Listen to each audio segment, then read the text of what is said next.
અંકલેશ્વર જીઆઈડીસીમાં આવેલ ગણેશ પાર્ક 2 સામેના ઓમ બંગલોઝ પાસે પાર્ક કરેલ 38 લાખની વૈભવી કારની ચોરી કરી વાહનચોરો ફરાર થઈ ગયા હતા.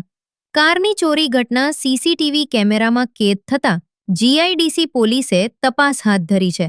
અંકલેશ્વર જીઆઈડીસીના ગણેશ પાર્ક 2 સામેના આવેલ ઓમ બંગલોઝ ખાતે રહેતા ધર્મેશ મૂલચંદ પટેલના પુત્ર પોતાની વૈભવી ફોર્ચ્યુનર કાર લઈ જોગર્સ પાર્ક ખાતે ગયા હતા, જેઓ પરત રાતે આવી પોતાની 4 વ્હીલર કાર ઘરની આગળ પાર્ક કરી સૂઈ ગયા હતા.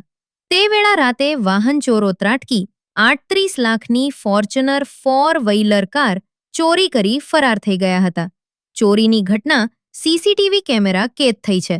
વાહન ચોરી અંગે જીઆઈડીસી પોલીસે સીસીટીવી ફૂટેજના આધારે ગુનો નોંધી તપાસ હાથ ધરી છે. AB48 ન્યૂઝ ગુજરાત સાથે ધર્મેશ રાણા, અંકલેશ્વર.